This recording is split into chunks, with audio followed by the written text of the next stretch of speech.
باب فی الوسوسه دا باب ثابتی په بیان کې د وسوسې. وسوسه تدل کیږي صوت خفیف القلب تول کیږي. ویلې الفصل الاول دا فصل اول کې د بخاری او مسلم روایتونه دي. اول روایت راول اجازه ابو هريره رضی الله تعالی عنہ سے قال دے فرمائے قال رسول الله صلی الله علیه وسلم جو فرمایا رسول الله صلی الله علیه وسلم ان الله تجاوز عن امتی ما وسوست یا ما وسوست ورول کیږي. نبی اسلام فرمایي چې الله پاک چې کوم تجاوز کوي تیروالی کوي ویني معافیه د امت زما څخه ما وسوست به صدورها چې کوم وسوسه اچي دی لره سینې د دې ویني معنا په سینو کې کوم خبرې ولېږي سینې کوم خبرې راچی دا خبرې د سینو د معاف دي الله پاک معاف کړی دي ما تر کې دروښولې هغه کوم دي چې هغه کمزوري وي یا په ځکه قرار نه نسی یا د کار او طرف ته یا د نه کولو طرف ته ترجیح نه موجوده وي خلیفه هم دغه په عزم کې چې کوم هغه دغه ستا یا هغه وسوسه چې هغه په وجه باندې سره یو کار وکړي هغه باندې مؤاخذه ستا په نور باندې نسته نو چې کوم الله تجاوز کړی د امت ما څخه ما وسوست به صدورها چې کوم وسوسه چې سینې د دي اوس دا وسوسه چې کوم د معاف ده تر کوم وخت پورې معاف ده ما لم تعمل به او تتکلم تر څو پورې چې تا په هغه باندې عمل نه کړی او تتکلم یا تا په هغه باندې خبرې نه کړي وینې من د وسوسې په وجه ګوره په ځل کې وسوسه رااله چې فلاني ته به خبره کوم اوس که په خوله نه وکړه اګه که هغه بده خبرې نو نه دې وکړه بس دا معاف ده او که ته راغلې په خوله دې هغه خبره وکړه په زړه کې دې رااله هغه خبرې دې ظاهره کوه هغه سړي ته هغه که بده خبرې یا دغه خبرې وینې نو بیا په هغه باندې څه به کېږي تا ته نیکي او ثواب میلاویږي که دې ښه خبره وکړه ثواب در میلاو سلو که دې بده خبره ورته وکړه د هغه خبرې په وجه باندې چې په زړه کې پیدا سوې ده نو بس ګناه در میلاو سله. او تعمل څه معنا لم تعمل چې تا په هغه باندې عمل نه کړ څه معنا لاس یې استعمال کړي یا دې پښه استعمال کړه یا دې بل یو کار وکړي د هغه وسوسې پر بنیاد کې دې کار نه وکړي یا دې خبره نه وکړله معاف ده که دې لاس استعمال کړي یا دې خوله استعمال کړه د وسوسې پر بنیاد باندې بس بیا ولاړه کیسه خرابه سوله. په دنیا کې به هم کار خراب سي وینې که یو خراب کار وکړي او په آخرت کې خو د عذاب دی او که دې ښه کار وکړي بیا خو نو دغه سلو الهام سلو کیسه به برابره وي. وعنه دا غره کوي حضرت ابو هريره رضی الله تعالی عنہ سے قال دے فرمائے جاء ناس چرالو څه کسان ناس مراد چې دي جماعت یو جماعت را دي من اصحاب رسول الله صلی الله علیه وسلم د نبی اسلام د صحابه کرام یو جماعت ودارالي چال رالو ال نبی صلی الله علیه وسلم نبی اسلام لرا د چیز د پاره غلیو د سوال د پاره یو پښتنه کوله فسالوه دې پښتنه وکړه د نبی اسلام څخه نو فرمایل انا نجدو فی انفسنا بشک مر محسوسو پزلوز مر کی ما يتعاظمو ما هغه شی يتعاظمو چې ډیر غټ غني احدنا یوز مر ان يتکلم چې هغه باندې خبر وکي معنی په مشک یو مسلمان دا خبر غس په خلر اړای نسی په ځکه دې بدی بدی خبر راځي بد فکرونه راځي چې په خلر مو هغه کوي نسو وینه انا نجدو فی انفسنا معنی موږ په ځل کې محسود داسې بد خیالات هغه مارته لکه دا رقم سره چې اوس ګوره دا شیطان په ځل کې وسوسه چې ته مور پلار څه پیدا سه سامور پلار دی نیکه څه پیدا سو دا سلسله روان آدم علیه السلام ته ورسېدل آدم علیه السلام الله پیدا کړي آدم علیه السلام چا پیدا کړي الله پیدا کړي اوس دغه سوال په دماغ کې راځي چې نعوذ بالله الله چا پیدا کړي نو اوس دی وایي زموږ په ځل کې دا راځي چې الله په باره کې موږ داسې قبیح سوالونه راځي په دماغ کې او بد سوالونه چې موږ هغه بد ګڼو پر خوله یې نس راوړلی نو اوس به موږ څه وکړو لکه ګور لاندې مرکات کې راځي نحو من خلق الله الله چا پیدا کړي وکیف هو الله سره کوم دی من ای شیء هو د کوم شي څه دی الله نو دا رقم سوالونه چې د انسان په زړه کې راشي دا خو خطرناکه سوالونه دي نو صحابه کرامو دا پوښتنه وکړه چې ای د الله رسوله په زړه کې دا رقم خیالات راځي د الله په باره کې چې موږ پر خوله باندې هغه سوالونه د الله په باره کې چې کوم خیالات راغلي دي هغه موږ پر خوله باندې نس راوړلی ایتکلم به وینې قال نبی اسلام توجدتموه ایتې دا خیالات په زړه کې محسوسوي قالو دی نعم قال ذلک ذاک صریح الایمان. دا ګوره په زړه کې دا خیالات راځي او په ژبه به دې نسي ځارولی، او په زړه کې مې خیالات راځي او بل ته د هغه سره مې چې شوي نفرت ته مې چې دا څنګه خیالات راغلو. ویلې دا خیالات ولې دا رقم ماله راځي، پریشانه یې په دې باندې. نو دغه پریشاني چې کوم ده دغه ګوره دا غټ ګڼل ته چې وایه ډېر خطرناکه خیالات راځي، دا ته چې دې ته خطرناکه وایې نو ذاکه دغه وجدان د دې خیالاتو او سره د دې چې دا بد هم تاسو ګڼئ او غټ هم ګڼئ، ذاکه صریح الایمان. نو دا چې دي دا دغه ښکاره ایمان دي. دا نو دغه صریح ایمان چې سلو دغه خیالات غټ ګڼل او باطل ګڼل او د الله څخه بیره کول چې دا اوس څنګه خیالات راځي په زړه کې، وینې پریشانه یې په دې باندې. نو دغه پریشاني چې کوم ده په دې خیالات باندې دا صریح ایمان دی. اوس که سړی په خیالات راځي او بیا په خوشحالي په دا رقم خیالات باندې دا مؤمن نه دی. دا نو ځکه مؤمن هغه دی چې دا خیالات په زړه کې ورځي او دی چشکي دی دغه بد ګڼي او غټې ګڼي او په ژبې باندې نه نوړي، دستي استغفار ووایي، توبه وکاږي. دا سړی چې دی دا صحیح مؤمن دی. دا رقم بل روایت دی حضرت ابو هریره رضی الله تعالی عنه څخه قال دی فرمایي قال رسول الله صلی الله علیه وسلم چې فرمایي رسول الله صلی الله علیه وسلم یاتی شیطان راځي شیطان احدکم یو تاسو لره شیطان راسي پتی کې ولره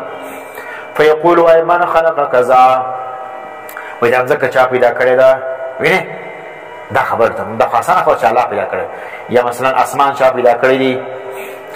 من خلق کذا پلانې شي چا پیدا کړی دی، حتی تر دې او ته پوری شیطان تابعی دی زلره ویلې چې کوپر ته دی ورسی. یقول وای من خلق ربک چا پیدا کړی دی رب ستا چې الله دی، الله چا پیدا کړي. نو ما ټول دا رقم خیالات چې کوم دا باطل دي، ځکه چې دا وای چې ګوره انسان چې کوم دی یا د کائنات الله پیدا کړي، اوس ته دا وای د الله دپاره بل خالق پیدا کړي، بیا به شیطان بل ته سوال دراولي چې دا بل خالق به چا پیدا کړي. کاغه د باره کې سوال ورته وکړي چې هغه بیا پلانې پیدا کړي، بیا د هغه په باره کې سوال کېږي هغه چا پیدا کړي. دا ته تسلسل وایي. تسلسل چې کوم دا باطل دي. دا تسلسل څه دي؟ دا عقلا فرمایي چې تسلسل چې کوم دا باطل تسلسل دا ته وایي چې یو سلسله شروع کې بیا درېږي نه، دا سلسله یې چې هغه قایم وي لا اله نهایه ته رسېږي. نو دا رقم سلسله چې کوم دا باطله ده. دا دنیا به یو حد لري خامخا، دا به یو ذات لري چې هغه ذات د دنیا پیدا کړي. دا رقم نشي کېدلی چې دا سلسله روانه یو پلانې پیدا کړي، بل پلانې پیدا کړي، بل پلانې پیدا کړي. دا تسلسل راغلی. تسلسل چې کوم دی هغه باطل دی. دا نو اوس دا سوالونه په انسان په دماغ کې راځي چې الله چا پیدا کړي. فاذا بلغه څوک چې انسان دغه سوچ ورسېدي دا ځای لره، فاذا بلغه څه معنا پتی کې د یوه سوچ دا ځای ته ورسېدي چې الله ته ورسېدي چې الله چا پیدا کړي. فلیستعذ بالله دی پناه وغواړي په الله باندې شیطان څخه. وینې د شیطان دی وشړي، وینې د شیطان د شړلو دپاره دی څه وکړي. اوس موږ دغه د وسوسې موږ په دې باب کې وایو. نو دغه د وسوسې دا وسوسه چې دله راغله ته به څه وایې په دا وخت کې به دا ووایې لا حول ولا قوة الا بالله. بس دا سوچ در راغلی چې الله چا پیدا کړی دي، دستې به چې ووایې توبه به وکړې او دا به وایې چې لا حول ولا قوة الا بالله. لا حول ولا قوة معنا چې شته لا حول نسته بچاو د معصیت څخه، ولا قوة نسته طاقت پر نیکۍ باندې الا بالله مگر په چا باندې؟ د الله په قوت باندې دی، د الله په استعانت باندې. نو دی دې په فنا وغواړي په چا باندې؟ په الله باندې. ولینتهي او د دې کار سي دي منع سي، دا سوچ فکر دې پرېږدي. دا و چې د غیر ناست دی دا کار دې دا سوچ دې پرېږدي، په یو کار دې ځان اخته کړي.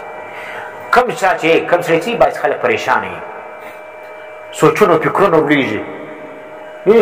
پریشانه ګرځي، سوچ در سوچ باعث خلک پرېوځي، بیا یو سوچ وي بیا بل سوچ وي بیا ډاکټران له روان بیا علاج نه کېږي. وینې د سوچ والا علاج نشته. دا ته نفسیاتي مریضان وایي. دا نفسیاتي مریضان چې کوم دی هغه ګرده دا چې کتاب الوسوسه دی وایي دی به جوړېږي. نبي علیه السلام طریقه ورښولې ده چې وسوسه دله راغله درته څه وکړه استعاذه وغواړه، وینې پناه وغواړه په الله باندې او دغه وسوسه پرېږده، دا سوچ پرېږده. ولینتهي منع سه کله بل کار شروع کړه. نو چې خیالات راکړل خراب خیالات راغلو ته په پریشانۍ کېدلې په دې خیالاتو لا حول ولا قوة به ووایې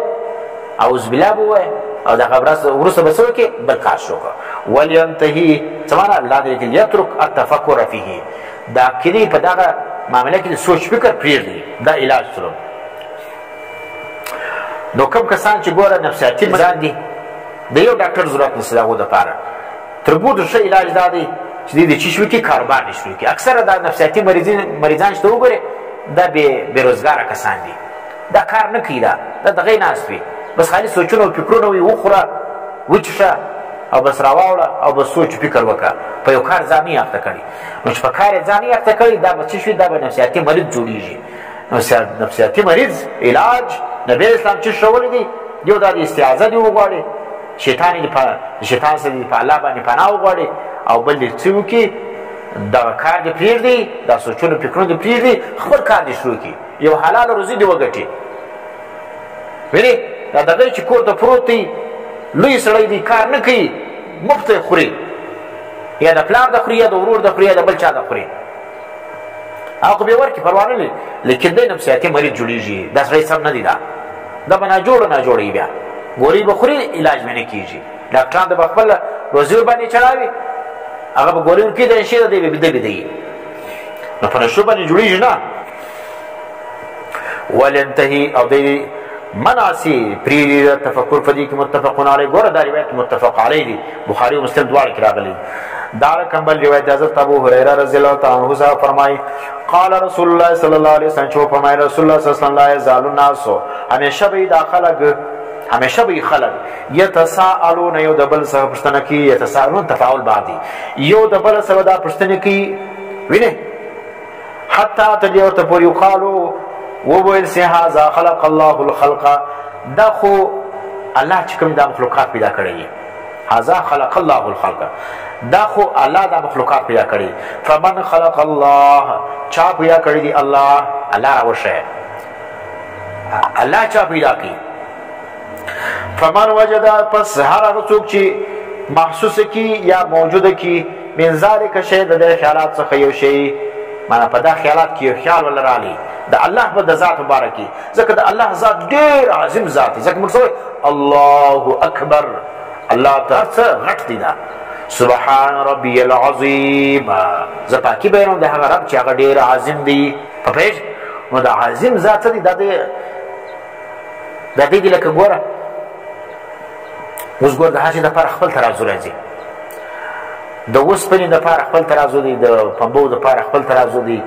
د غوښې دپاره خپل ترازو دی د سبزي دپاره خپل ترازو دی د سونې او د چاندۍ دپاره خپل ترازو دی اوس ته راولاړ سې پنبه تلې د سونې او د چاندۍ په ترازو کې تلل کېږي هغه دومره کوچنی ترازو دی نو دا رقم زموږ دماغ چې کوم دی هغه ډېر کوچنی دی دا پوهېږې په دې کې د الله ذات د الله په ذات کې به سوچ فکر نه کوې د الله په کائنات کې سوچ وکړه دونه د نر زوی سه د الله ذات پرېږده د الله په کائنات کې سوچ وکړه د اسمان ته وګوره د لمر ته وګوره د سپوږمۍ ته وګوره د انسانانو ته وګوره د الله ذات ستا په دماغ کې نه راځي د الله کائنات ستا په دماغ کې راځي نو ځکه وایي د الله په ذات کې به سوچ نه کوې د الله په مخلوقات کې سوچ وکړه الله قرآن کې څه بار بار فرمایي تاسو زما په کائنات کې فکر او سوچ وکړئ نو چې اوس دغه سوال درغلی نو فلیقل دی ووایي آمنت بالله ورسوله آمنت ما ایمان اوړی دی بالله پر الله باندې بس پر الله مې ایمان اوړی دی ذات چې دی پاکې زه سوچ فکر نه کوم ول د الله ذات چې کوم د انسان په دماغ کې نه راځي یا ورسوله وینې